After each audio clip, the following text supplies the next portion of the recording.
आणि अभिनंदन करतो की आज पीओके आणि पाकिस्तानमध्ये दहशतवाद्यांचे 9 अड्डे उद्ध्वस्त करण्याचं काम आमच्या सेनेने केलं। ज्या प्रकारे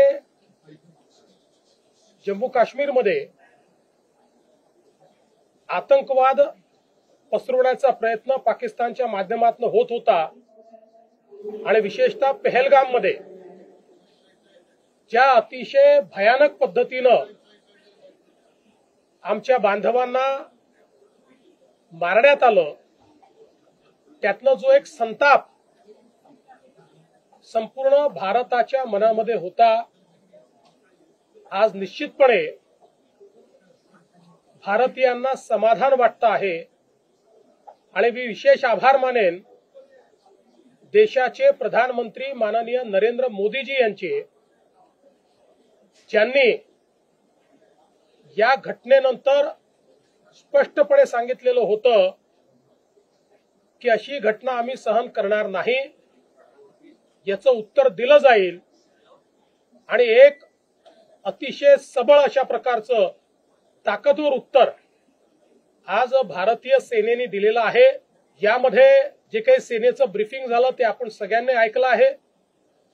कशा प्रकारचे हे अड्डे होते, हे कुठे कुठे होते आणि विशेषतः या मुंबईवर ज्यांनी हल्ला केला असे हफीज सईद असेल किंवा डेव्हिड हेडली असेल, अशा लोकांचं ज्या ठिकाणी प्रशिक्षण झालं तेही अड्डे आज नष्ट करण्यात आलेले आहेत।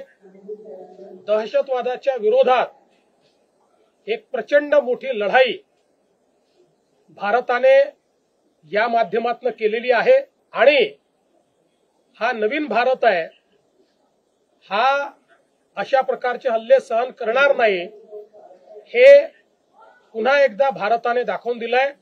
आणि म्हणून मी भारतीय सैन्य दलाचं आणि भारताचे कणखर पंतप्रधान माननीय नरेंद्र मोदीजी यांचं मनापासून अभिनंदन करतो, त्यांचे आभार मानतो। भारताच्या उत्तरानंतर अमेरिकेतून अनेक देश जे आहेत ते भारताच्या सोबत उभे राहिलेले आपल्याला पाहिजे।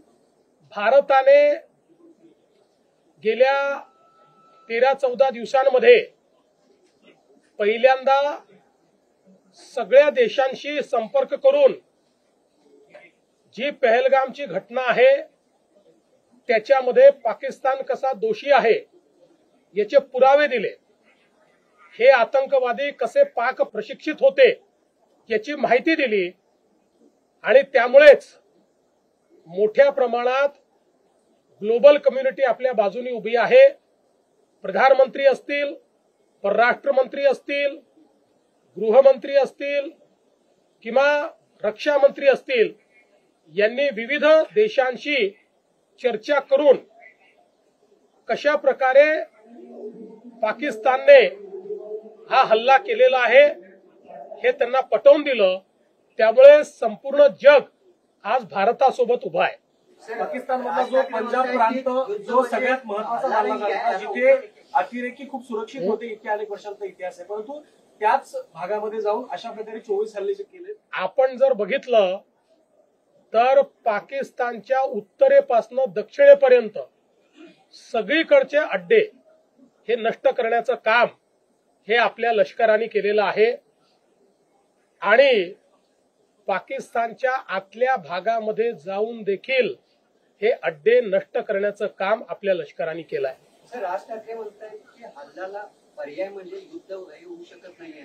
ते काय म्हणतायत याला महत्व नाहीये।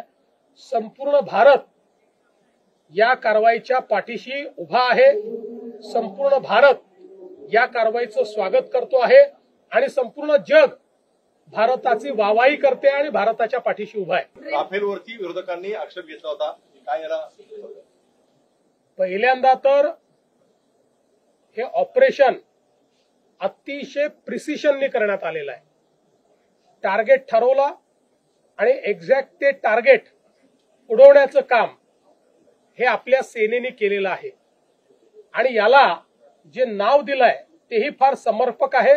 ऑपरेशन सिंदूर आमच्या ज्या बहिणींचं कुंकू पुसण्याचं काम आतंकवाद्यांनी केलं त्या आतंकवाद्यांना पूर्णपणे समाप्त करण्याचं काम हे या ऑपरेशनच्या माध्यमातून भारताने केलेलं आहे. आणि विशेषतः राफेल किंवा तत्सम सगळ्या टेक्नॉलॉजीचा जे लोक ज्याची थट्टा करत होते अशा मूर्खांना या कारवाईने उत्तर मिळालेलं आहे. त्यामुळे शब्दांनी उत्तर देण्याची आवश्यकता नाही. हे मूर्ख आहेत, केवळ मूर्ख आहेत.